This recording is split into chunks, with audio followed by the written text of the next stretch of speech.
warahmatullahi wabarakatuh.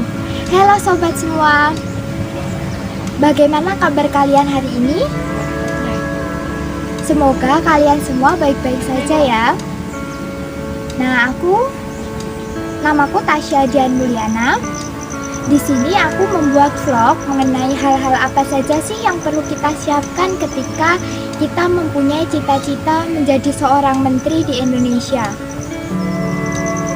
Sebelum aku lanjut membahas hal tersebut, aku singgung sedikit mengenai pelantikan Menteri Kabinet Indonesia Maju yang dilakukan oleh Bapak Presiden Joko Widodo dan Wapres Ma'ruf Amin baru-baru ini pada hari Rabu 23 Desember 2020 di Istana Merdeka. Nah, ini aku akan tunjukkan beberapa wajah menteri baru kita. Yang pertama, Menteri Sosial Ibu Tri Risma Harini. Yang kedua, Menteri KKP atau Menteri Kelautan dan Perikanan Bapak Wahyu Sakti Trenggono. Yang ketiga, ada Menteri Pariwisata dan Ekonomi Kreatif Bapak Sandiaga Uno. Yang keempat, ada Menteri Perdagangan Bapak Muhammad Lutfi.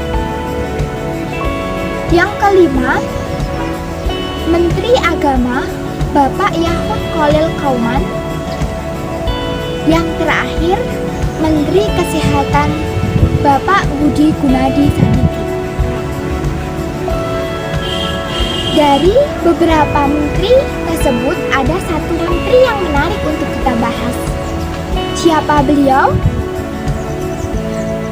Beliau adalah Menteri Kesehatan Bapak Budi Gunadi Sadikin. Mengapa Menteri Kesehatan Bapak Budi Gunadi Sadikin menarik untuk kita bahas? Karena Menteri Kesehatan Bapak Budi Gunadi Sadikin tidaklah memiliki background di bidang medis ataupun kesehatan dalam mengampu jabatannya sebagai seorang Menteri Kesehatan. Beliau adalah seorang banker dan Satgas Pemulihan Ekonomi Nasional atau disingkat dengan PEN. Sebelumnya, beliau juga pernah menduduki jabatan sebagai Wakil Menteri BUMN, Dirut Inalum, dan Dirut Bank Mandiri. Kemudian kita flashback ke belakang. Dulu Indonesia pernah memiliki Menteri Kesehatan yang berasal dari dokter terbaik yang ada di Indonesia.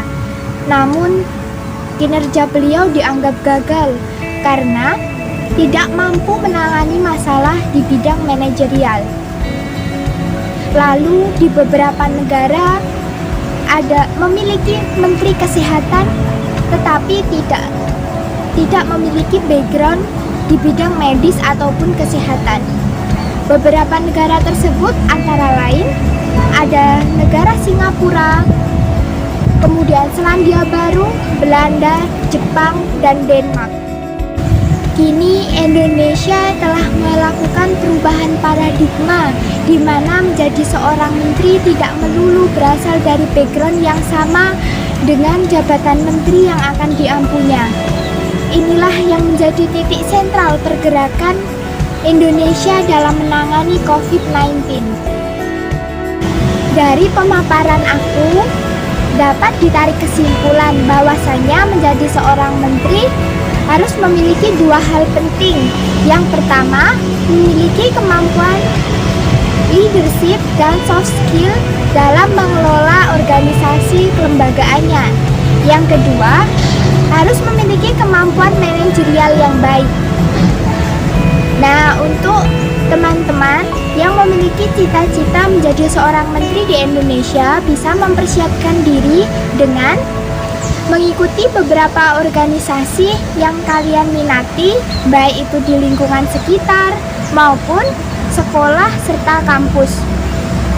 Karena dengan mengikuti organisasi, kalian akan terbekali kemampuan leadership, soft skill, dan manajerial yang baik.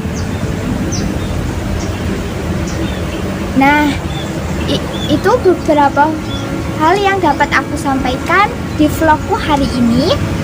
Tetap semangat meraih cita-cita menjadi seorang menteri di Indonesia. Sekian, terima kasih. Wassalamualaikum warahmatullahi wabarakatuh.